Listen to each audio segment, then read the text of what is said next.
Hi, this is Vince DeGeorge for Don't Tell Me My Business Media. We're here this week to review The Expendables 2. Don't Tell Me My Business Media presents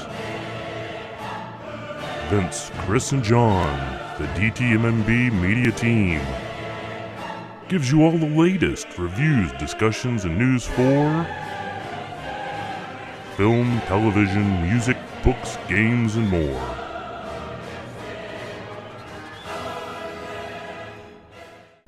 Again, I'm Vince. We have Chris. Say hello, Chris. Hello, Chris. And John. Say hello, John. Hi, everybody. All right, guys. So let's get some initial impressions of this movie. Right off the bat, what are some initial impressions? Well, I think a big part of it was a way to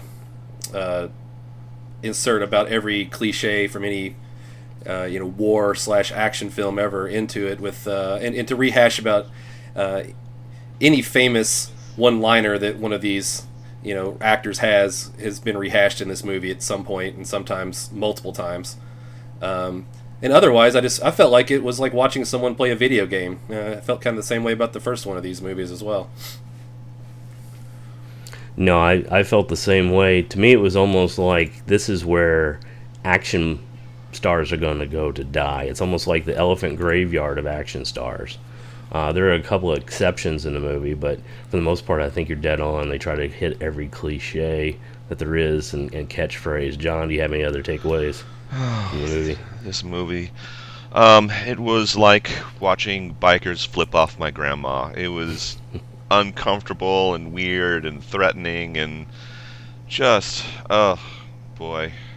Yeah, speaking of weird, can we go ahead and get one point out of the way right away? Sure, absolutely. What is going? I mean, someone took like an eyeliner to Sly Stallone's facial hair, or something, like painted on weird eyebrows. Yeah. Like, what was that all about? That was Yeah, like something out of Mr. Bean or something. It was bizarre.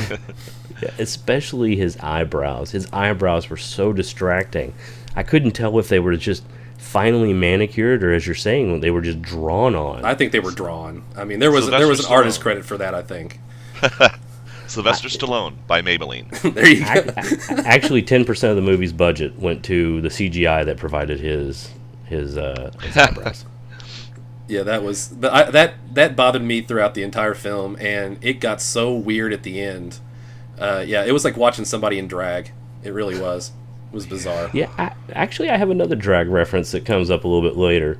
So the opening scene of the movie, they're coming into this village of some sort, right? It's like Nepalese village. It's kind of, sort of, but I noticed that the soldiers were kind of generic foreign. Yeah, I'm not sure if they ever really established what that force they were fighting there was, but they had a Chinese businessman apparently abducted, and that was, I guess, the idea, was to get the Chinese businessman, but they never really mentioned like who it was they were really fighting there. I'm not sure. Oh, and the man in the mystery bag. Yes. I wasn't sure who these guys were. Obviously, they were just set up to be slaughtered like lambs, because these guys roll into town like they just entered a cheat code, because everyone is just blowing up. I mean, just exploding into pools of blood. And one of the common themes throughout is these expendable guys do not miss a shot. Every shot counts, and every shot equals a death. Oh, yeah. And that was certainly happening in the beginning as they were rolling into town.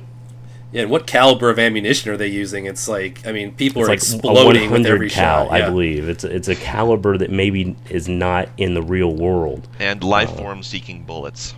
Yes. The other thing I thought was kind of strange is, did you notice everything that they were in had some kind of stencil on it? Yes. I mean, every part. I mean, the rear end, the little ram thing, the side of it, and all of it were bad horrible, attitude, like lines. Yeah, bad attitude. Coming soon. Knock knock. Yeah. Oh. So whose job was that to kind of paint that on? You know, is that just kind of like the shit job of one of the guys is they have to stencil that crap all over everything, or you think they take a lot of pride in thinking those up and do them themselves? Yeah, who runs the motor pool for these people? Well, Christmas. Jason Statham did it, later in the film, but early. I like to think that Dolph Lundgren character Gunner was the one who stenciled the vehicles. It seemed like something that he might take great pride in. He seemed mentally, mildly handicapped. So I think that was a good project for him. Though he was a genius. I'm sorry, I don't want to. Oh, yeah, he was, and that's true in real life. I was gonna say Yeah. that's something that, because that's something that actually my wife had shared with me years and years and years ago about Dolph Lundgren being a genius and everything like that, and I'd made notes about that, saying, look, he's an incredibly intelligent person, he's really accomplished in sciences and everything like that. So why does he keep doing this to himself? I think he might be autistic. He's somewhere on the spectrum, definitely. But then they mentioned it in the movie, and boy, that whatever suspension of disbelief I had just got knocked right out of me. Well, he proved it by he wrote Einstein's theory of relativity only better, and then blew his nose into it at Right. one point. So his intelligence is obvious at that point. So this opening scene also had a motorcycle into a helicopter, which is, just kind of the spur of the moment thing. That answers a question. Who is their motor pool? It's Acme. Yeah. Yeah, good Yeah. point. So Acme provides vehicles and anvils if need be. See, if an anvil was dropped on anybody in this movie, it totally would have won me back. It certainly deserved one. It was cartoon-like. The other thing I always love during these movies is the bad guys kind of match up with the good guys in their fighting styles. The one scene, we have Jet Li, he's in the kitchen, so all the bad guys are allowed to use at this point are knives and pots and pans. Right. Let's throw down our guns because we're in a kitchen, guys, and he is not using guns, so we must face him with his own type of weapon.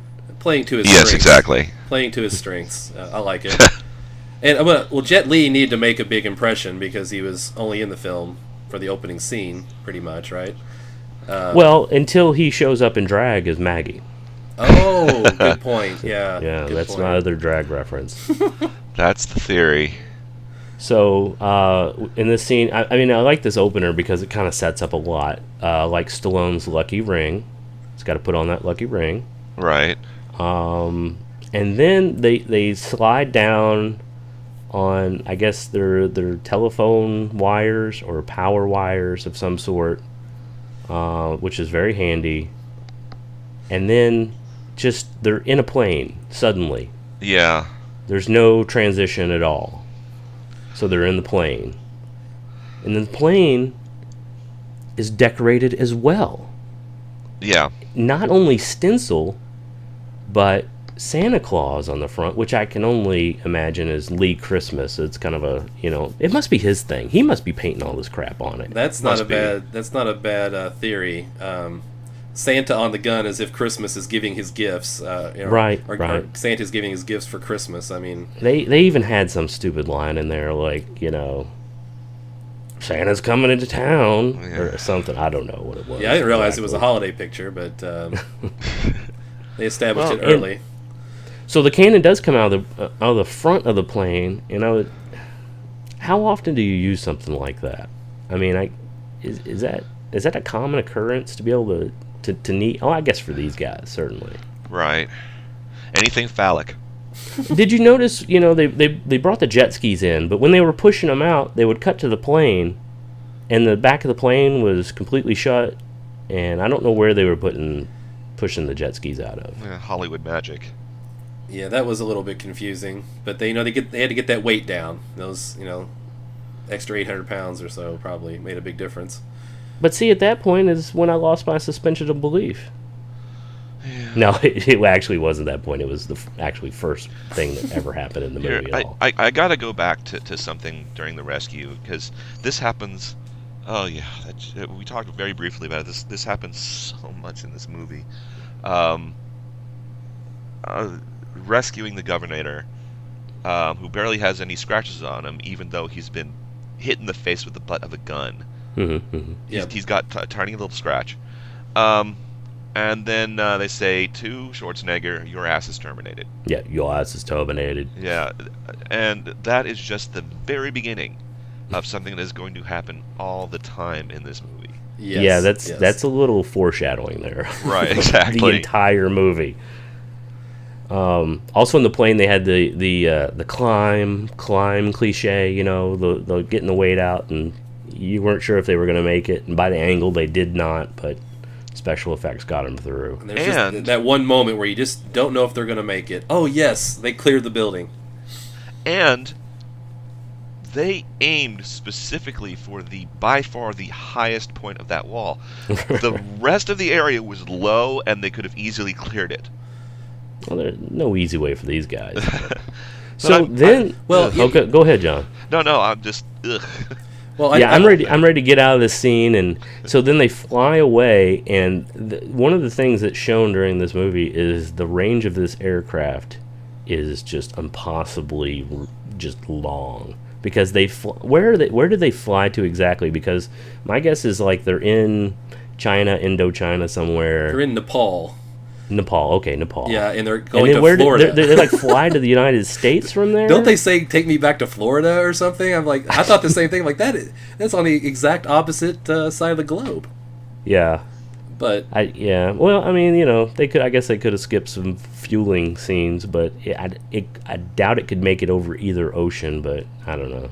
What we needed was one of those scenes like Indiana Jones that's got the red line and all the places that they hit in between. What we needed was to watch Raiders of the Lost Ark instead. Well, yeah, so then the bar scene comes up, and we have the moment where Dolph shows that he is actually really smart. And the girl she's played by, oh God, Charisma. Isn't it Charisma? Yeah, Charisma Carpenter. Yes. Yeah, she looked very uncomfortable the whole time. I got this feeling like off camera those guys were just perving her up the whole time. And, and this is the time where they're all sitting around, and I'm thinking, there's a couple of people that I don't know why they're in this movie. One of them is Terry Crews, who I think he's legit. I mean, I like this guy. Anything from his Old Spice commercials to anything else, I like him. And I don't think his time as an action star is up. Right. I guess they just needed diversity. I don't know. But I didn't feel like he belonged. And also, we have Jason Statham, who I think has always been underrated, does not belong in this movie, and should still be starring as headliners in his own action movies. Yeah, I mentioned that he gets a lifetime free pass for some of his movies. I mean, the thing is, even his bad movies are decent. I mean, this guy is a good actor in my mind. Yeah, certainly. You see something like Snatch, and he's terrific in it. From everything I understand, that he's a funny guy and he's a likable guy, but he's just never had the headlines that he needs. Oh, I wanted to mention, I'm sorry, I seem to be behind on things. At the rescue, and this is the last thing I'll mention about the rescue scene. I had a moment of panic where I almost just quit on the movie right away, and it was the part where you see Billy the Kid for the first time, and he shoots somebody, and they congratulate him, right? And he looks up and says something like, "Okay, Chief. When I saw him, I thought he was Christian Slater," and I was about to punch out at that point. That would have been brilliant casting, actually. It would have made sense, actually. Well, yeah, I mean, the scene where you get to see Billy the Kid, his long-range sniper work is pretty nice, with Stallone acting as if he's shooting everyone with his fingers. Was actually, I thought that was actually kind of a nice touch. But I will say one more thing about that scene as well, and why exactly didn't everyone just go to the plane like Stallone and I forget who was with him, um, maybe Statham. Everyone else continued on the zip lines and went down and got onto the river. Stallone ended up in the plane. How did he get there with nobody else? Did I miss something there? Well, or was that just completely strange? They had those cool jet skis that they had to use. I mean, those things were already paid for, or at least rented. So, right. I mean, you got to get your use out of them. Those jet skis almost killed the entire team with the extra weight. I mean, I think they were taking a pretty big risk to work that part into the plan. It did allow them to kill a few hundred more people. I mean, there's something to be said about style points, and that's something I think that we see along the way that this team is all about. The attitude may have been, come on, when are we going to get to use jet skis again? I could maybe see that, but it seemed like weird. And where was that plane hiding? I mean, I don't know. We should probably leave the rescue scene completely behind at this point. I tried to leave that behind. I apologize. I understand. I apologize. But I'm glad you all brought up Billy because he is an important part of this movie, and he is at the end of the bar scene because he and Sly go out and have a heart-to-heart on their bikes, and it's the speech that Billy gives at that point where I'm like, this kid is dead. He is dead. And he is the brother of Thor. Well, you'd figure he'd be immortal in that case, but... Yeah, he's Liam Hemsworth. Yeah. So. Up until a couple of weeks ago, I did not realize it was two different people. And, yeah, it was one of those moments that I had where I was like, oh, really? Those are... Because I was like, why does Chris Hemsworth looks so different sometimes? Is it just because he's got his hair cut and his beard shaven? But he looks different. Yeah, sometimes those things happen with me. Yeah, don't try to tell him otherwise. Yeah, but tell me my business, man. But yeah, they do a good job in the script of following screenwriting 101, and it made sure to establish that that Billy was the Christ-like figure of this outfit, and therefore you knew you were going to feel something when he died later. Sure. Spoiler alert. We had discussed before that they might as well have given him a red shirt. Yes. Yeah. Well, I like the fact that they had his save the cat moment was actually his story about saving a dog, which I thought was or being upset that a dog he had saved was killed. Right. Which, right. I mean, right out. I mean, just formulaic is all get out, really. Well, the whole thing is guilty of that, where it's, you can just count the beats off one by one, and there's really nothing that surprises you. So then, Sly goes back to his plane, which I guess is his home. I mean, there's no other explanation why he would go back. And Bruce Willis is there.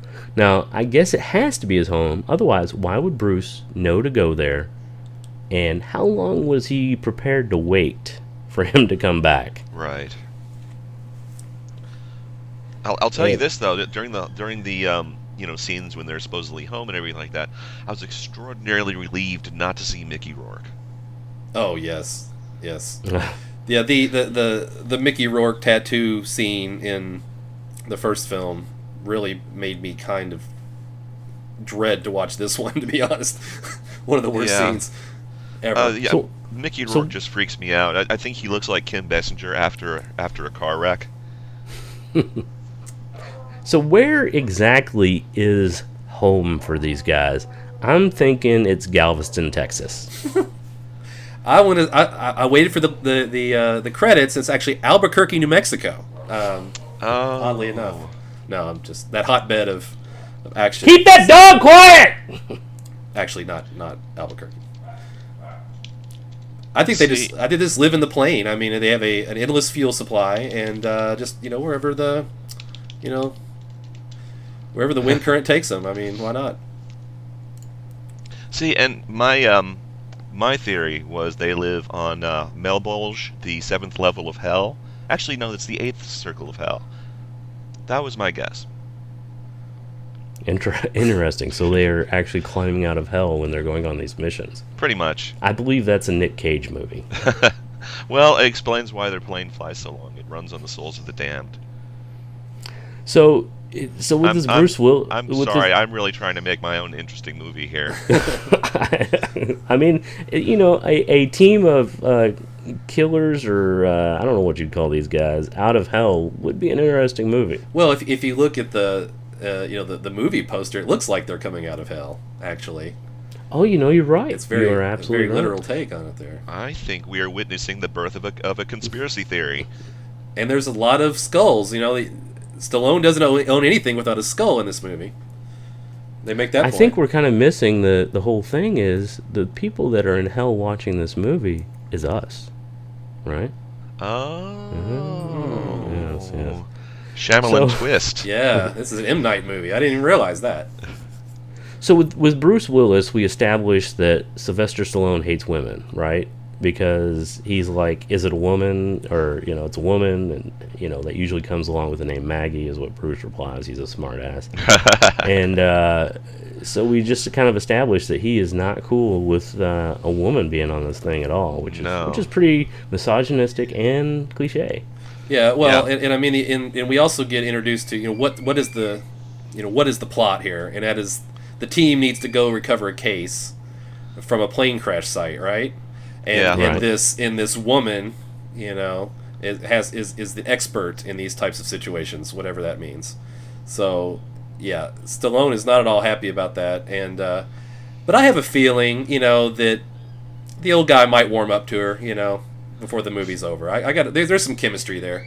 You could, you know, Featuring incidentally Bruce Willis as Church. And really phoning it in here. yeah. Not his best work. Definitely a lazy performance, but I have a feeling that pretty much all these guys, except maybe Stallone, are just, you know, there for a vacation to blow some stuff up. So I mean, he gets enough of that to make it worth his while, I guess. Well, I get the feeling, even if I'm not having any fun, a lot of the cast are having fun. Yeah, I think that's definitely. yeah. I think it was definitely a fun set to be on for those guys. Oh, yeah. I mean, it was, for some of them, it was a Planet Hollywood reunion, Yes, which was nice, you know. true. So hopefully they did not come up with any other restaurant ideas while they were on set for this one. Right. So next we have them in air going to their next mission with Maggie. I like how they're all showing their like little skills while kind of relaxing. You have, you know, Dolph with a Rubik's Cube, and Culture is he's reading with his glasses, so you know he's cultured behind that rough exterior. I Right, believe and- everybody else is like sharpening knives and crap. Right, and Dolph is a genius. Right. Well, the thing is, if he was a genius, that Rubik's Cube would be solved. But it really looked like it was completely out of sorts. Not even one. I can do two sides, for God's sake. Right. You know. He's a chemical genius, guys. I mean, Oh, that's right. he's That's a right. chemical He genius. is. Yeah.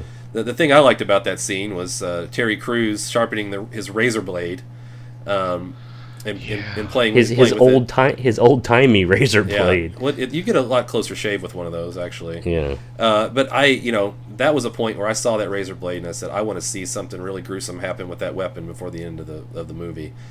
And unless I dozed off, I did not see that occur. No, No. nothing. You would have thought that was going to be pulled out. You know, it was featured so prominently. It must be in either the director's cut or possibly Blu-ray extras. Well, Yeah. there's that Anton Chekhov rule where if you introduce a knife, like in the first act, you have to have used it by the third act or something like that. They didn't use it at all. No. And No. I really thought that could be effective. But instead, he uses it in that one scene, and he's, you know, smearing it on his mouth and all kinds of weird stuff while they're talking about what they wish their last meal would be. Yes. Strange banter. The other part was Statham on his cell phone. Now, I can barely get service at my house, but I can only assume that he's in the middle of nowhere, and he's getting perfect cell reception for his significant other. Well, that whole thing was like a little plot cul-de-sac, wasn't it? Just went nowhere. Oh yeah, it happened like twice, because the next scene when they're in the woods, he gets another call. You know, so you thought, okay, this is going to be a reoccurring theme throughout, and it never happens again. Right. I He thought gets for, perfect cell phone service again in the woods in the middle of nowhere, and then that's it. I thought for sure they would be sneaking up in an ambush situation and that phone would go off, you know. I mean, Yeah. it just seemed it was the only cliche that they didn't hit, you know. Yeah. And it was another element, another element where they introduced something, but they never actually used it. They just kind of dropped it. So really, it was introduced for no reason whatsoever. Well, it makes me think that there was not really an actual script for this movie, that the whole thing was improvised. Yeah. I mean, you got some guys, you know, who know. I mean, these are some, you know, veteran actors, you know, who knows what their improv chops are. It's obvious that it's not very good if it was improv, but you know, that's where all these cheesy lines come in. You know, that's what they know. They're just going back to what they know. So is that why Stallone, you know, he has writing credit on this? So it's because he was making up the dialogue as he went along. Yes, he's like, okay, you said that, and that's why there's a lot of foreshadowing that's never used, because it wasn't in the script. So you know, these guys are thinking, okay, I'm gonna pull this out. You know, maybe we'll make it later in the movie. You know, it'll make sense, and they just kind of forget about it because they're just making it up as they go along. Yeah. Plus, I get the feeling that there was just a lot of situations where the actors themselves would say, you know what would be really cool for me to say? Then blank. And then they'd say, okay, well, we'll try to write a scene around that. That's true. Yeah, I think there was a lot of that. There is a lot of scenes like that. I think there was a lot of that. So here's another portion where we kind of learn their attachment to Billy, because he's given the assignment of taking point, and at this point, they become very impressed because he can run up a hill. Man, he was moving though, man. I mean, that was pretty impressive. He was trying really hard. I mean, I really had nothing to gauge it by, you know. Yeah, that's true. He wasn't running down a galloping gazelle or something up the hill to give it perspective. Yeah, I just could not see what the amazement was about. You know, at best it could be kind of a mild curiosity of, you can really run up a hill. But I mean, they were looking at him like, you know, like he was Neo or something like that. Well, I think Dolph said it best when he just goes, impressive. Right. But when so go ahead. I was just going to say, when they land in Albania, the first thing they say is, "Oh, we've got about a 15-kilometer march." And are we to presume that Liam Hemsworth ran that at that pace? 15K run at that pace with that gun uphill? That is impressive.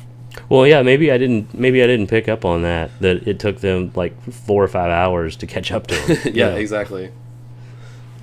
So they come up on the crash scene. There's really not a whole lot that's wrong with this scene. There's some tension that's added there that doesn't kind of really need to be.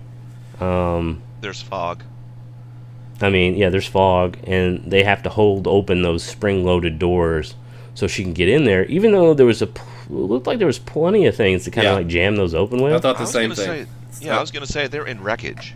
Yeah.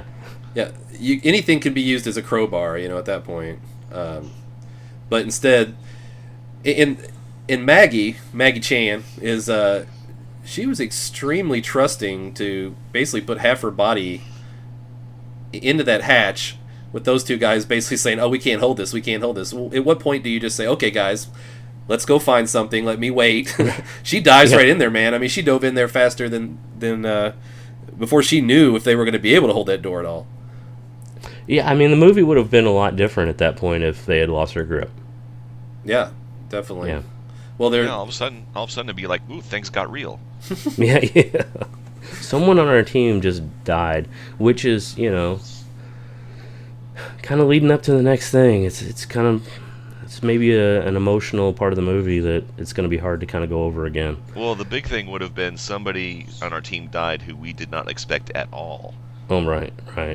As opposed to the person that we've already earmarked for death. Yes. Right. Which comes up in the next scene. We have our standoff and the reveal of the villain of the movie, whose name is John. Go ahead. The name is Villain. I so wish I were joking. There's no way they would name their villain, right? I mean, there's no way that they would do that. You must be joking. Vince's theory was at first that that they were just listening to Van Damme speak, and he's like, "I am the villain," or whatever. And no, I looked on IMDb. Yeah. Villain. It's bad. It's bad. Villain. Yeah. Well, and and you can tell that he's a bad guy because he has a tattoo that he points out is the pet of Satan, which I thought was very interesting. The Goethe. As I wrote down, it's Goette. The Goethe. Yeah, I actually had to kick it back 10 seconds and listen to that one a couple times to figure out what he was saying. And every scene Van Damme is in is another reason I'm convinced that this movie was improv, because his actions are bizarre. Yeah. And I can't believe those were actually written on paper somewhere. Yeah. At least his actions were improv. Maybe not his lines, but what he did. Well, the nice thing about seeing this on Netflix is I was able to watch this with subtitles. Because once I knew that Van Damme was going to be in this movie, I would need subtitles. Right. Well, that's for sure. I mean, there's no doubt that subtitles, especially with crap like Villain, is going to come in handy. So, of course, they have their standoff. You know exactly how this is going to go down. They give up the goods, and Van Damme has to teach them a lesson, and they're going to go to Billy for this.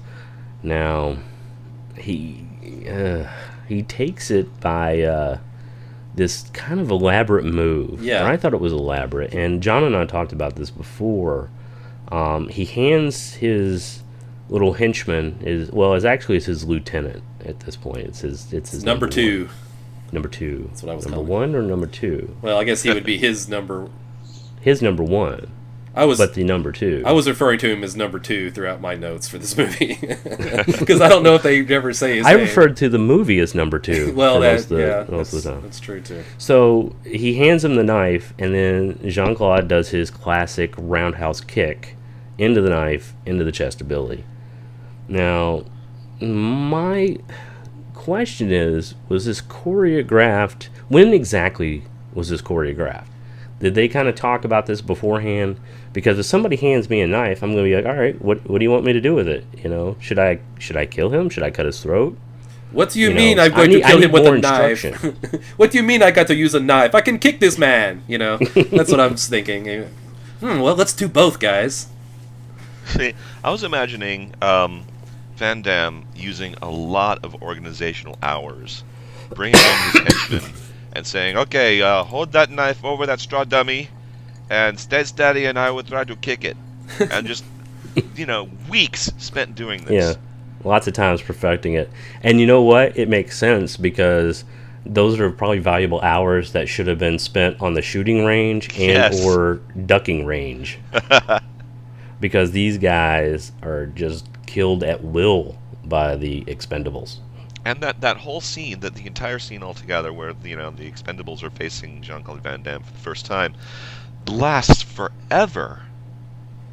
They just draw it out. Well, how many longer and longer? There are like 3 separate standoffs in that scene, because there's the standoff when they first walk up, and out of the fog comes Billy and Jean-Claude Van Damme and number 2, and basically give up the case or we kill Billy, or put down your weapons or we kill Billy.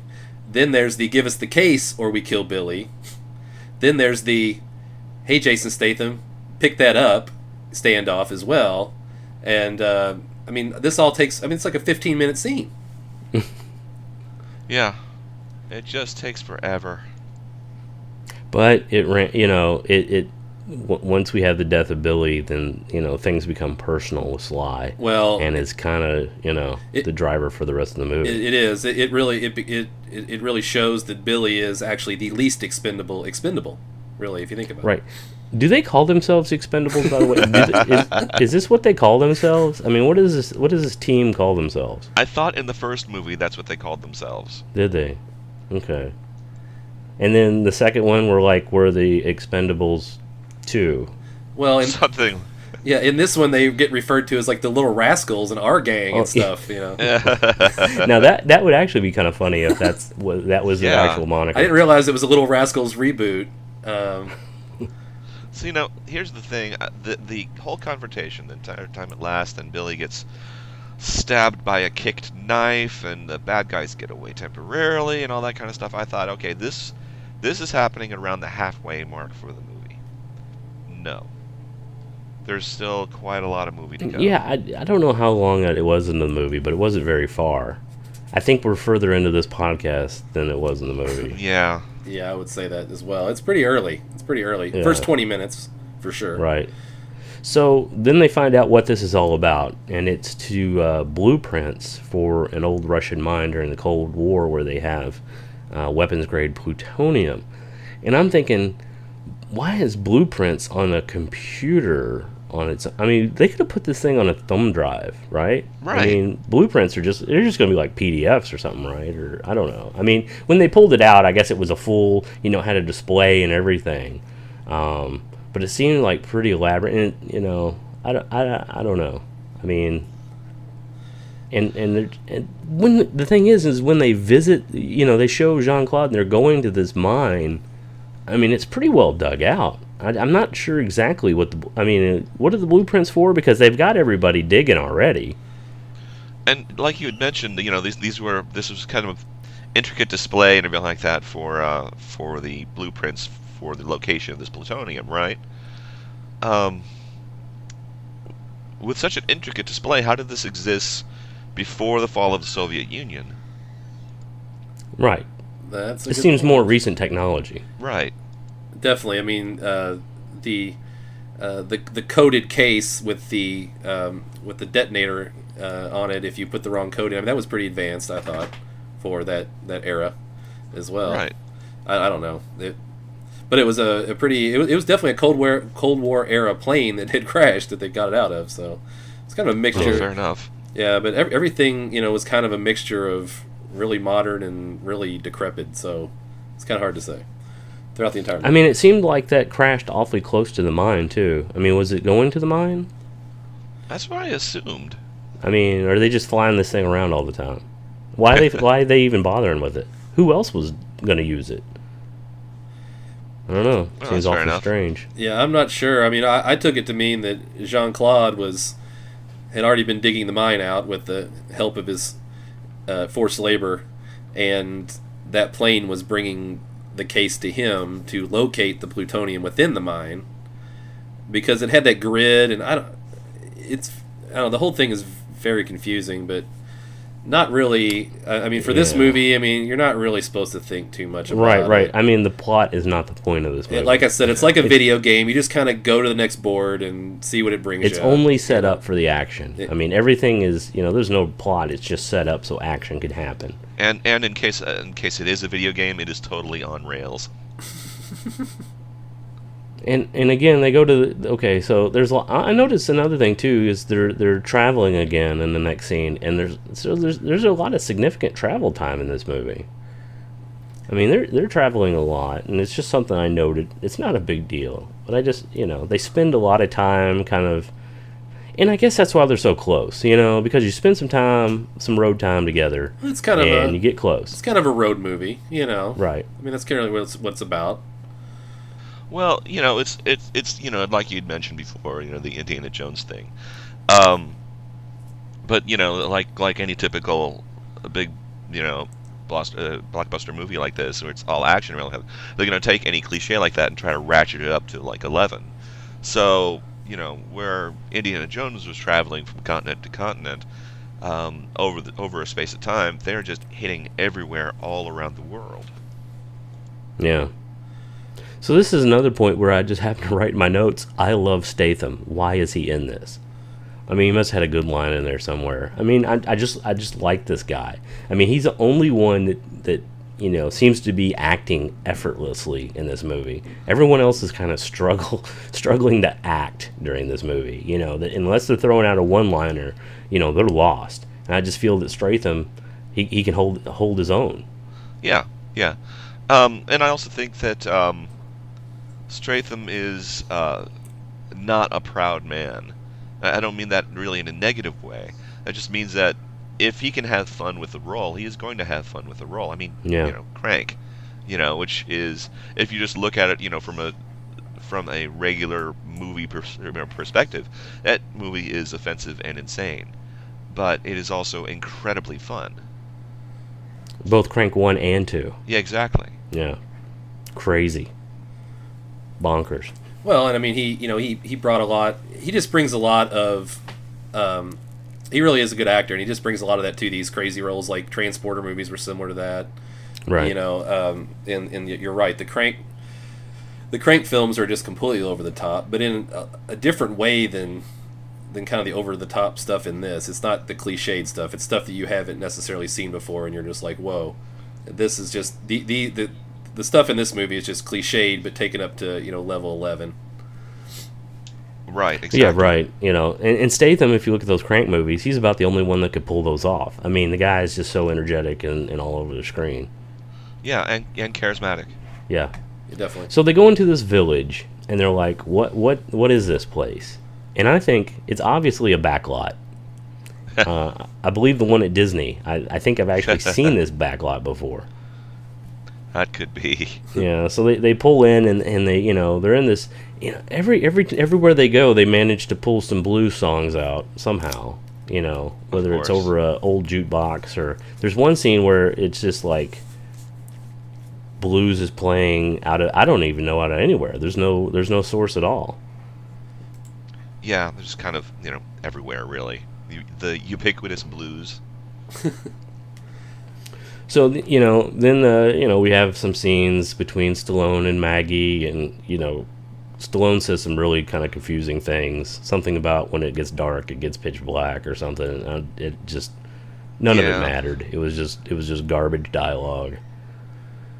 Yeah, they really try to build up, and this was kind of a confusing plot point. It's like they tried to build up some chemistry. I alluded to it earlier. Chemistry between Maggie Chan and the Stallone character, but it just doesn't really work. I mean, there's none, and there's absolutely no contact throughout the movie. At the end, you kind of expect that hero heroine kiss type thing, and that didn't happen. It was just like, all right, see ya. Yeah, it wasn't even like I mean, I guess there was maybe a little bit of mutual respect there, but that was about it. And it seemed like the dialogue tried to play it up like there was more there. Like, you're just not going to let me in, are you? And he's like, oh, I can't let you get too close to me. It just didn't work. Yeah. People get too close to me, get hurt. I can't do it Stallone. This scene, I don't want to skip to the summary, but this scene really typified the entire experience for me, and that is it sets something up and then fizzles. Right. Well, I wonder, maybe it wasn't the kind of like maybe sparks between them we were supposed to get, but the fact that Stallone was so misogynistic at the beginning, and at the end he's like, you know what? I could have a woman on my team any day. I don't know. Because there certainly was no like love sparks, no connection, no chemistry at all. No, that could absolutely be. I think the most notable thing, though, and you mentioned it earlier, is that this is a breakout role for Jet Li playing the woman. I think it's really like his Tootsie, and so that's really the only notable thing about the Stallone Maggie Chan relationship. There was a pretty weird thing too, where she was tracking that case that they were looking for the entire time. Like I don't know. It took Jean-Claude Van Damme and his crew about 20 seconds of screen time to get to a helicopter, into a Range Rover, and into the mine. And it took this, the Expendables team. I mean, how long did it take them? They end up going. They tracked it until they went into the mine, and then they end up at our village. Well, she's like, I lost it, and he's like, I'm putting it down right here. Yeah, and then we're in the village. Right. And we learn that it's also sort of another Indiana Jones reference. It's kind of a Temple of Doom where except for the children, it's all the men of the village have been taken. Yeah, that is exactly what I was going to say. Actually, before they get to that is the big battle in the town, because we're missing a huge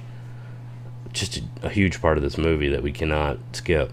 So Terry Crews is having his morning coffee, looking out, and he sees all the guys come in, and he kind of casually turns around, and you know, he's just standing there and says, "Houston, we have a problem," and then down. He goes down. The The place is just shot to hell. The previous night, doesn't Statham turn on the blues music over the loudspeakers for the entire testing area?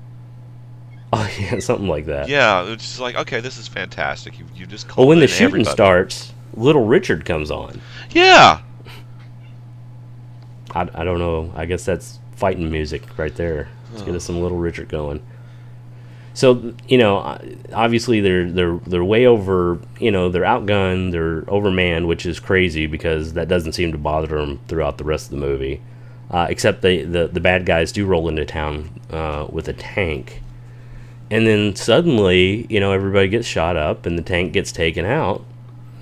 And we see a mysterious figure with walking down the street with some old-timey, cowboy music playing. And it turns out to be none other than fucking Chuck Norris. I really got to say, maybe this... I gotta own to this. Maybe this is prejudicing me against the movie. I loathe Chuck Norris. I can't stand anything he's ever been in. I think he is a terrible fighter. He's also a bad dancer. His acting makes the X-Wing pilot extras in Star Wars look like master thespians. And I think what really drives me nuts is the whole Chuck Norris is so tough meme that started in Something Awful, and I was around when that was birthed, and it was funny for 5 pages, and after that, it was like in 2006 or something like that. It has just spread like smallpox. Well, he alludes to that in the Cobra story he tells. Yeah. Oh, yeah. Which is just the biggest groaner. Yeah. After 5 agonizing days, the Cobra died. Right. Ugh. We also, in that scene, we get the great, when he comes walking up, we get the great cliche line, "Huh, I thought you were dead." Oh, yeah. Yeah. The Lone Wolf. The Lone Wolf. I've been called that. I mean, it's just, and kind of the way that he just goes on his way. I mean, the cameo is just bizarre. Just kind of on my way now. That was the worst Deus Ex Machina ever. Yeah, Chuck Norris works alone. But he does give him some intel, some useful intel, that the town nearby is pretty friendly. Right. Yeah, they don't. And that's where they find the Temple of Doom. Cat hair and Nutriberries. And they pull into this town, and again we have kind of a day. misogynistic scene because none of the women can hit anything. And they even say, the safest place is in front of their guns. It would have been great if one of them had taken it between the eyes at that point. Yeah, because it turns out that the town has been left with no men, only children, and the women, and they have plenty of guns though. I mean they're all well armed. I'll give them that. Yes, and some of them were of supermodel beauty too, which I do not find in those villages to be typical. No, they're in the wilds of Bulgaria, aren't they? Right. Bulgaria, Albania, or Russia, Ukraine. I mean, who knows? At one point, Maggie Chan figures out their language because it sounds like a mixture of Bulgarian and Ukrainian dialects. Usually, I don't like to reference this, but reference Monty Python. But the whole village reminded me of the Castle R in the Holy Grail, where all the women are like 18 to 17 to 21, and all young and all beautiful and everything like that. That's pretty much what this village was. Yeah, definitely. I think the same. So they know that the bad guys are going to show up. For I don't know why they know, but they always know they're going to show up and try to take some more people, even though it doesn't seem like anybody's left. How they know that the women and children are supposed to be picked up next, I don't know, but they just know they're coming, so they set up a little ambush for the bad guys coming in. especially Statham, who dresses like a priest. I mean, this whole scene is just to kind of set up this fighting in a church thing, right? And the line. Right, and the lines. Yeah, I now pronounce plenty you of man lines. and knife. What a Yes. great line. Well, the other thing that I was thinking during this scene, because there's a big battle going on, the other thing I'm thinking is, why use hand-to-hand combat ever in something like this? Right. I mean, they all had guns. The bad guys have guns, yet a lot of them just choose to go hand-to-hand. Yeah. Well, it was a good demonstration of the various fighting styles of the of the team. I think Gunner, stuck with the guns, as his name Yeah. would indicate. You had Terry Crews just picking a guy up and throwing him against a post, which was I enjoyed that. really I did enjoy nice. That was really nice. And I mean, Statham's knife work, always top notch, but he just goes crazy at the end of the church, the fight at the altar, as it were. And then Stallone gets a great. My favorite line is when Stallone looks after they blow the last guy away. Every member of the team shoots this one guy, and Stallone says, "Rest in pieces." I mean, Which, by the way, very bad CGI on the guy's chest as they're shooting him. Very terrible. Well, all the blood is ridiculous. Yeah. It's maybe cartoony on purpose. I don't know. well, I mean, there's some parts where there's no blood at all where there should be, and Well, then they- yeah. for instance, Maggie Chan is taking people out with a hatchet, yet there's no blood, no limbs being kind of chopped off or anything like that. Yep. So I don't know. The violence is weird. Was this? I guess this was rated R, right? It had to have been. It had to have So, been. I mean, yeah. there were so many on-screen deaths, and I kept being reminded of the finale scene in The Wild Bunch for most of it, but especially the end scene in the last Rambo movie, where they take out about 100 people a minute in some of these battle scenes. The bodies just pile up, and the blood is just splurting everywhere. I'd like to. I might have to look it up. I'm sure somebody has a body count online of what it was for this movie. I'm sure it's astronomical. Yeah, I mean, I'm not going to say it was a record because there's some pretty impressive Oh, yeah, death there's scenes some- out there, but yeah. it was definitely one of the more high death per minute ratios that you're going to see. Right. So then they're back in the plane. I guess they get the location of the mine or something, but they're back in the plane, and we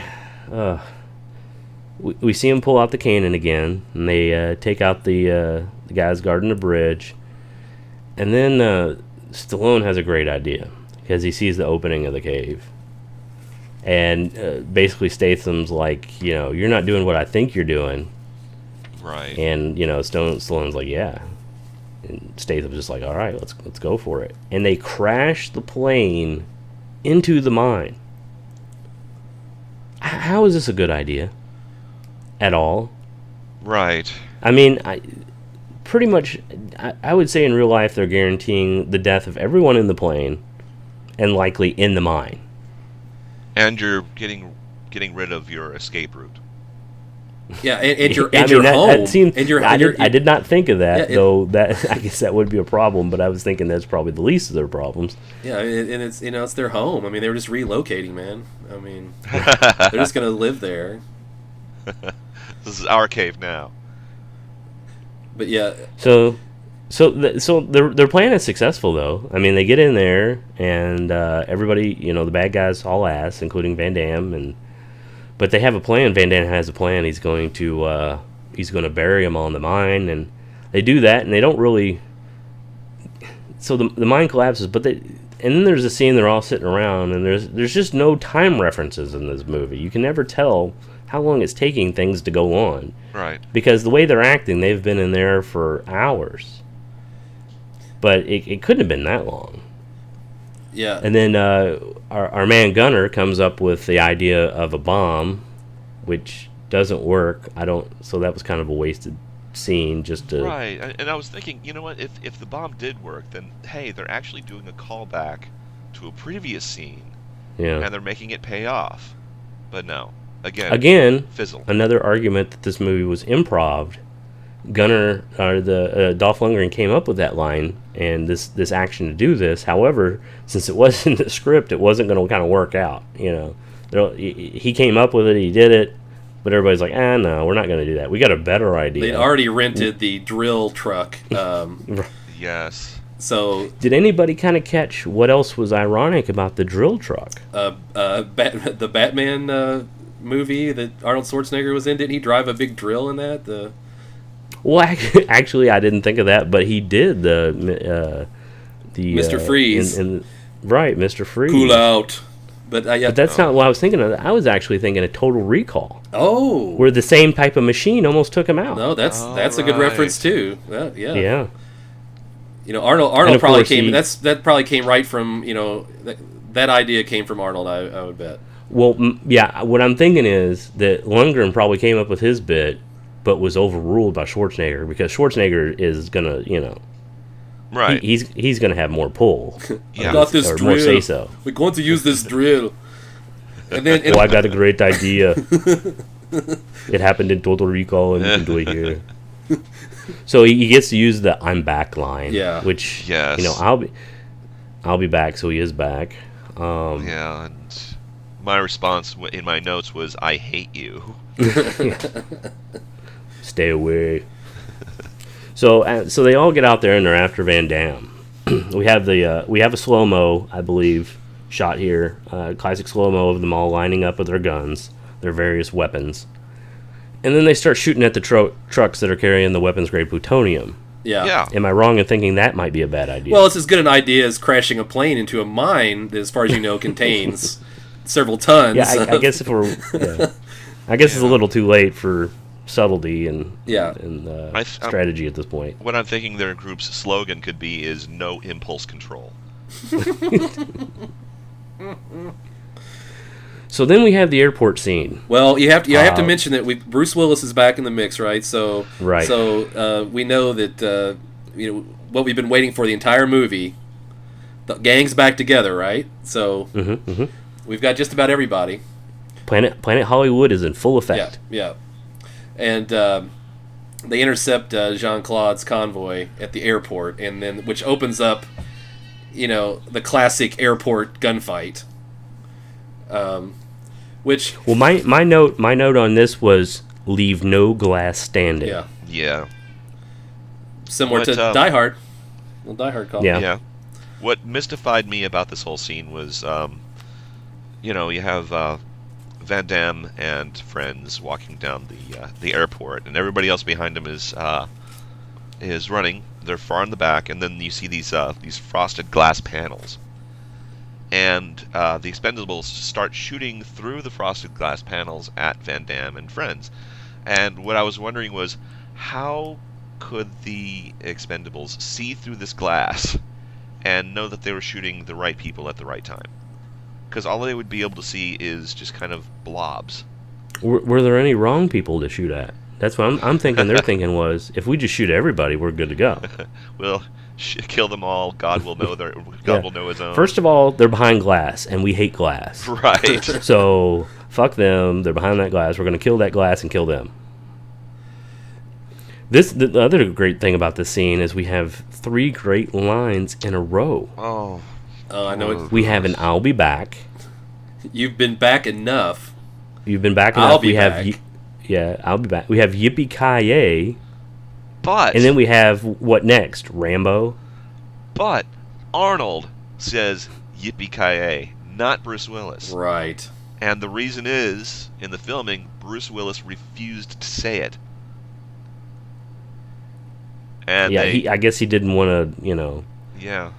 selling we have the reputation of Die Hard to talk about. Right. Well, I think that he just like, I am, the rest of these people, action stars, I am an actor. Well, look, we can talk about Bruce a little bit here because we do have some inside stuff on him that's happened with Expendables 3. John, we talked about that earlier. I don't know if you want to go into it. I've got a little bit. I think you've got a little bit. Sure. This happened last month, actually. Because of course Expendables 3 is on its way, for better or for worse, most likely for worse. But Stallone tweeted that Harrison Ford is in and Bruce Willis is out. And apparently Harrison Ford is going to take over the role of Church. And after that, Stallone said that Bruce Willis is greedy and lazy. And basically that, in the gist of it was that basically spells out the end of a career. Interesting. Yes, I mean, in such a his career is just getting started, so that's a shame. From what I understand, he wanted $1 million a day to be in the Expendables 3, and they were basically like, screw that, I think maybe Bruce is making a prudent move by not getting himself involved in this, trilogy of garbage. This is true, except that there's also Willis now has kind of a reputation of being a very difficult person to work with. A good example of that is actually listening to like An Evening with Kevin Smith, where he talks about working with Bruce Willis. He does not mention him directly, but he talks about directing Cop Out and about how everybody was absolutely wonderful in the movie except for a certain lead actor who was difficult the entire time. And in order to get reshoots, Kevin Smith had to go to the head of the studio and say, well, I'll do the reshoots, but he won't cooperate. He hasn't cooperated this entire shoot. And I think they had to go and threaten him and basically say, I will make sure you are never on a movie again unless you cooperate. And after that, he was supposedly just sweet as could be, but he just supposedly is an incredibly difficult person to work with. Sure, that comes across in his movies too. He does kind of kill easily, and I imagine he probably pulls that over in real life. He's just an asshole, just killing everybody. Right. Well, so okay, let's press on. We're almost to the end. One last thing. Okay, not about sure. Willis, but by this time I was wondering why Dolph Lundgren wasn't saying "I must break you." Yeah, good. Yeah, that's a good point. He's the guy who didn't get the cheesy one-liner that he's known for thrown in there at some point. Right. I mean, Well, maybe because that is the only line that he's known for. At least these other guys have a couple of them to go to. True. I mean, that is literally the only thing that he has. True. He's like, guys, please let me keep this. It's all I have. I have that one line. Do not make me do it again. That's all I've got. he probably took the film. He's probably in these films thinking maybe I'll get a line that it can become my other line. At this, Right. It's long enough to get out of the shadow of Ivan Drago. Yeah, his new line is, Albert Einstein's theory of relativity made better. His new line is impressive. I love it. So there's all kinds of killing in this airport scene. I mean, this. and the bad guys are like, I'm not ducking. I am not going undercover of fire at all. They just come in waves. yeah. Again, video game all the way. These guys, the bad guys are just coming in waves at him. They have The AI was horrible in this scene. Yeah. They have all the self-preservation of a depressed lemming. Yeah. Well, in the best is when Arnold and Willis are together, and Arnold rips the door off the smart car, and pretty soon Willis follows suit, and they're rolling in a smart car. Yeah. Basically, double-barreled killing machine in a smart car. Yeah.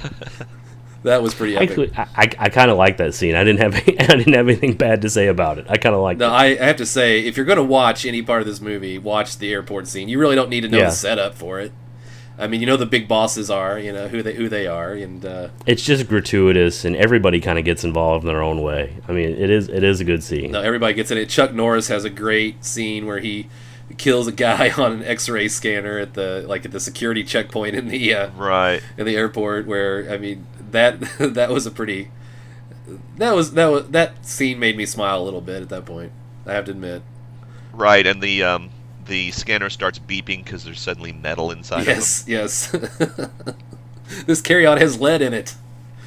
such subtle humor in this. Well, the next scene they kind of cut to is great because it's a running helicopter. This has it has all the elements that you're looking for: running helicopter, a bad guy, and a good guy fighting. And this is no wonder Harrison Ford joined this cast. I mean, everything is a call out to his movies. This was all planned. This was all planned to get him involved. This scene right here was, Indiana Jones, right out of Raiders again. Yeah. And again, there's no surprise to it because I mean, you get into a hangar with a bad guy, one of the principal good guys, and spinning rotors. Right. And, I mean, exactly how this is going to end up. Right. You even know that the good guy is going to be pressed, really close to it at one point. Yeah. Yeah, I mean, that is a by-the-number scene. I mean, you could write that in your sleep. I mean, basically, they probably just put the actors in there, and they said, all right, you all know what to do. We're going to have a running helicopter. You're a bad guy. You're a good guy. Go. Yes. You've seen Raiders, right? Yeah. Okay, you're the German boxer guy, and you're Indy. Action, That is a very good point to bring up. That this whole scene, and in fact a good chunk of this movie, is kind of a love letter to Harrison Ford, asking him to join the cast. Yeah, I think there's something to that. I really do. Right. Probably came out in the edit anyway. Of course, they were probably filming it going, Stone's like, I'm not going to work with Willis again. Who's better? But so we got the big standoff is coming up. Yeah, the big bosses are getting ready to fight. You've got Stallone facing off with Jean-Claude. Stallone actually does like a little bit of acting here. It seems like there was like a moment where he was like trying to act a little bit. Yeah. He didn't pull it off, but he was trying or something. I don't. Yeah, but you cannot mix up trying with crazy eyebrow painted on. Right. I mean, because that was absolutely nuts in this scene. Oh yeah, I mean it was off the charts. I think because the scene was a little dark, they're like, you know what? I think we got to paint him on a little dark. Yo, makeup guy, I need a little bit more emotion in the scene here. See if you can do it with the eyebrows up top here. Yeah. I mean, that's what it looked like to me. I mean, it was absolutely nuts. I knew it was serious when the beret came off. Oh yeah. I mean that made a big deal. And yes. And is the beret the most? Is that the best headwear to wear in combat? Is there any science behind that? Is there something to that? Well, why the beret? Yeah, I mean, I think if it's a green beret, it does work out well. Typically, I mean, these are all black berets. Yeah, so I'm not sure. I think it was more of a fashion statement for these guys. Interesting. Well, he did not wear a beret when he got on his motorcycle earlier in the movie. When he got on his custom-made chopper, right? He put on the classic old school German army helmet, right? Motorcycle helmet. But otherwise, he was pretty much beret the entire time. Oh, they missed a classic line with that. That at some point Schwarzenegger could have come up to him and said, "Get to the chopper." Yeah. Oh, they missed their opportunity. There was the thing about there were so many potential Schwarzenegger lines in there that they did miss out. But he's got such a catalog of classic lines. I have to wonder if in the contract to do this movie, if there was certain lines that were off limits. Yeah, it's like it's like you can't use this line. To get to the chopper. Nope, can't use that. Cross that off. Maybe because it's like we got to save it for the third movie. Yeah, it's like, okay, don't use them all, guys. We're gonna have a third. Oh, don't worry. I did Batman and Robin. I've got a lot of cold. I got a lot of cold material. we need to go somewhere. Oh God, I'm doing a horrible. They're not as bad as mine. We need to go somewhere cold for the next one, so I can use all these cold lines. Expendables in Siberia. They need. Who is that supposed to be? By the way. Who am I saying? I was going. What voice is that? Who is that? It was gonna be Arnold, but it sounded more like Stallone. I'm sorry, I can't. That was like a mix between. I need to not remind me next time. No impressions because I don't do them well. I know. Maybe we need to practice them a little bit beforehand. I tried to do one earlier off the top of my head, and it did not work out at all. So I felt pretty good about Stallone for a minute, and then I got carried away going with Arnold. I'm sorry. My The apologies, reason listeners. the reason why I haven't done Stallone is because I know I will end up sounding like Tony Danza. Oh God, yeah. It is a risk. It is a risk. The berets. Boy, I've got no answer to that. Yeah, as to why they wear the berets and how the berets stay on so well. I mean, Bobby Bobby pins. pins Bobby and pins. and just probably a chemical reaction with the dye in Stallone's weave there or something. Yeah, actually, that beret probably did start out green. If you think about it, Yeah. it's just the dye just can't The shoe soak polish. through. Yeah, the shoe polish that he used on his facial hair and his head. So the big fight, it's about to start, but I mean, Jean-Claude does this crazy stuff with the knife again. Again thinking it's improv. Because he's like licking the knife and doing these crazy moves with it. Eventually throws it to the side, but it's just a bizarre little routine that he goes through beforehand. Yeah, well, it all comes down to a classic chain versus knife fight. And the chain wins. Well, sure. I mean, obviously, Obviously. if you know how to use a chain, I mean, forget the knife. But again, it was kind of a weird thing too.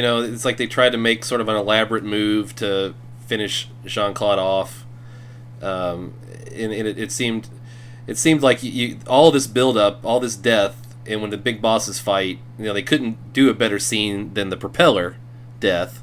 So I felt a little cheated, actually, to be honest with you.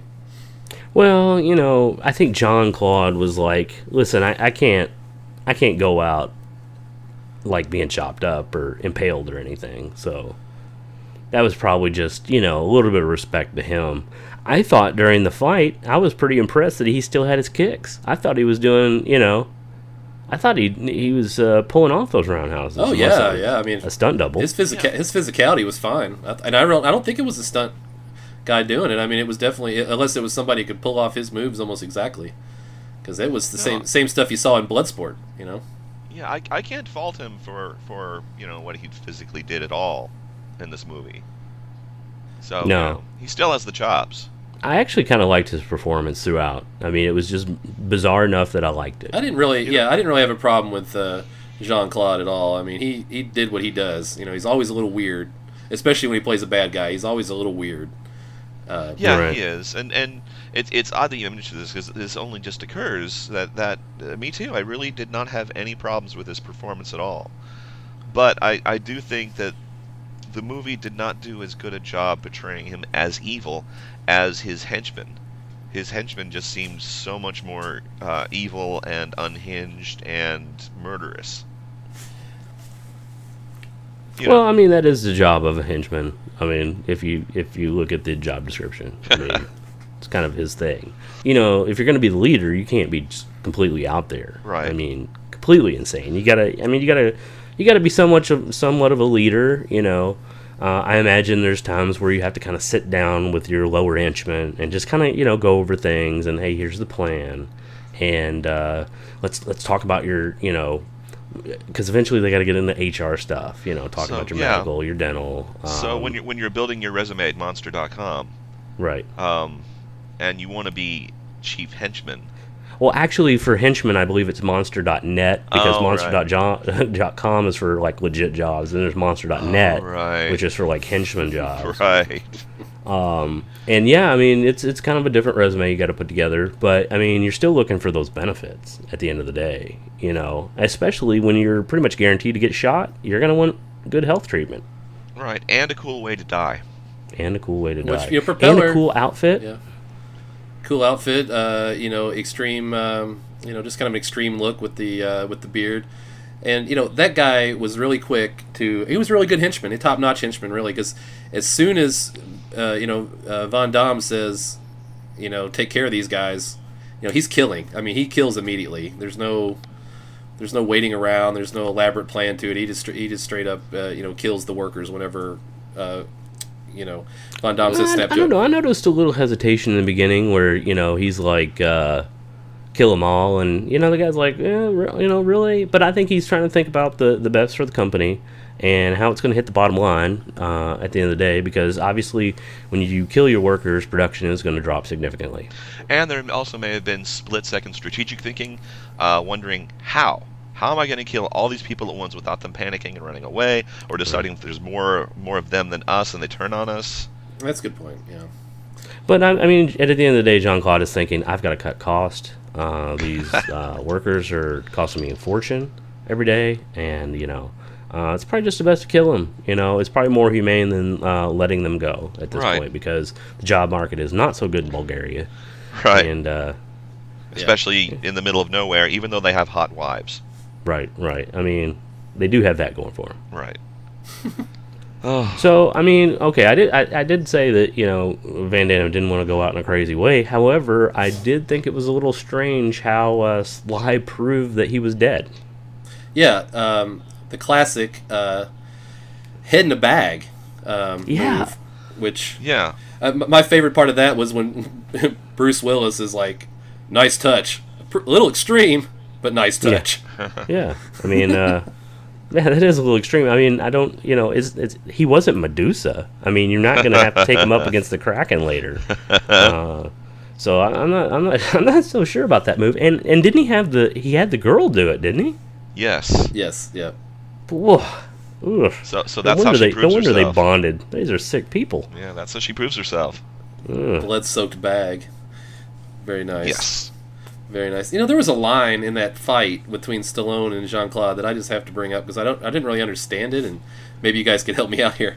But does he say, "You know how to carve a turkey"? At some point in that scene, did anybody else know? Well, that's what he asked the girl at the end. Yeah. That's what he asked her before she cut off his head. Like, there's any kind of similarity between a turkey and a head. Yeah. I guess maybe the poundage is about the same, right? Maybe 12 pounds for a turkey, 12 pounds for a head, or something like that. I don't know that. Or 8 pounds. I don't know how much is a human head. That was in Jerry Maguire, wasn't it? I have no idea. Yeah. I can't even remember. Yeah, I guess maybe I was just numbed at that point, but I didn't equate it with the head. When he said that, I'm like, what the heck does that mean? Is that like the new catchphrase when you kill somebody? Yeah. Well, as you established in the beginning, it is a holiday film. Yeah, that's true. It was a November release, right? So, yeah, that to me, it was like, how to... Is that kind of like, get her done or something? Carve the turkey, Yeah, it's definitely something like that. Yeah, it's not a good euphemism, but I don't think that at any point they could have said, "Do you know how to separate a head from a spine?" Yeah. Have you ever... Did you ever play Mortal Kombat by chance? Can you take my knife and decapitate a corpse? Yeah, see, that doesn't play well. I was kind of like... I was, of all things in the movie, I was kind of like, ugh, really? You had to cut off his head? Yeah. Yeah. You couldn't have taken a picture with him dead or something? That's kind of my thing. That's kind of why I was let down a little bit by the fight, because, impale him, behead him in some way in the fight. That's kind of cool. Right. And then he's already beheaded. You might as well take the head. You already got it. Yeah. Instead, you stab him. Right. He pulls the knife. He uses the chain to pull him into the knife. Elaborately, but it's kind of weak. And then turns around and says, "You know how to carve a turkey." Yeah. I don't know. To me, I was left wanting more there. After that airport scene, but they painted themselves into a corner. You just can't top what was going on in the other room at that point. You have to end the film after that, because once you have a bloody head in the bag, you got to wrap things up quickly. Yeah. Right. Exactly. So they just take off in a helicopter, and then we cut to Paris, France, where we see Billy's girl come out, and there's a box there. She opens it up, a ton of cash, and a letter from Billy. And I'm thinking, why not give her francs? She's in France. She's gonna have some explaining to do. Right. Exchanging all this cash. Give her francs, man. No questions asked. Right. That's a very good point about having questions, because suddenly she's gonna just dump all of this money into her account. Weird. And that thankfully was the end of the movie. Yeah. Well, Okay, we can wrap this up. Any kind of last thoughts on this? Are you all excited about Expendables 3? And would you recommend this movie to anyone? Well, I would not say I'm excited about Expendables 3, but I'm probably going to end up seeing it. I'll probably watch it, and I would say that this movie, if you're in a situation where you can just kind of, fast forward to the fight scenes, there's some worthwhile entertainment value there, but there are parts of this movie that are close to unwatchable, I would say. Overall, I would only would only recommend it if you can bounce ahead to the fight scenes. Bounce ahead. Nice one. I like that. Thank you. Yeah. John, any thoughts like that on the on number 3, and if you would recommend this movie? Against my better judgment, and probably because I have a masochistic streak, I will see 3. 2 was painful for me. In some ways, the quality was better, the shooting was way better, the special effects were better, the action was effective, but in some special ways, I prefer 500-mile-an-hour Storm to this movie. I can imagine I missed a lot. I did not see this in the theater, and I think that a lot of the fight pieces were made for a big screen, and so I may have missed a lot of the enjoyment, whatever enjoyment there is, by not seeing it in the theaters. And so I might have to see Expendables 3 in the theaters. But seeing it on Netflix was just not. It was just not enjoyable for me. I really could not recommend this movie. Not, at least not on Netflix. Yeah, it was a pretty bombastic movie that was probably better served on the big screen with some booming bass audio. I'll be seeing 3 probably in IMAX 3D, most likely, just because it's an action movie, and one of the things I usually do see in the theater is an action movie. Where dramas, I figure, Netflix is good enough, but a movie like this almost has to be experienced in the theater to add anything at all to it, and it probably would have added to the experience a little bit. Expendables 3, am I excited for it? I can't say I'm excited. I'm probably like Chris. I will see it. I'm not excited for it. Not like some movies. And as far as this movie, since it's on Netflix, if you've got Netflix and, you like a good action movie and you like these guys, I'd say go ahead and see it. I mean, obviously we've explained the problems throughout the movie. However, the movie was doing exactly what it wanted to. This was the way the movie was supposed to be made. This is what they wanted to do, and it makes no beefs about it, really. So I try to judge movies like that. Did it accomplish what it was supposed to accomplish? Yeah, absolutely. It was a bunch of action stars getting together and being absolutely ridiculous on screen. So I would have to recommend this most likely, just for that fact that it did that, and there's a lot of people out there that would kind of enjoy that thing. Any final thoughts before we wrap this up? Expendables 3 has Harrison Ford. Let's go ahead and, how much real screen time is Harrison Ford going to have? I'm going to say 3 minutes. Probably about as much as Bruce Willis, which wasn't really a whole lot in this movie. Yeah, Chuck Norris might have had more screen time than Bruce in this one. Well, my thing is, so I don't think he's going to take over the church role per se. I think he's going to take over the role of the kind of like the CIA guy, but I don't think he's going to use the name Church. And I was thinking we have Trench and Church for those other guys, so this guy has to be like Lunch or Lurch or something like that, maybe in the third one. Bench, yeah. I like Bench, yeah, or Birch. Yeah. Could be Birch. Crotch. Yeah. Crotch. Snatch. Even better. Yeah, I mean Jason Statham, reference too. So, all right, guys, let's wrap this up. I'm Vince George for Don't Tell Me My Business Media. I'm John. And I'm Chris. And we'll see you next time when we'll review something that you will likely not want to see. This has been a Don't Tell Me My Business Media production.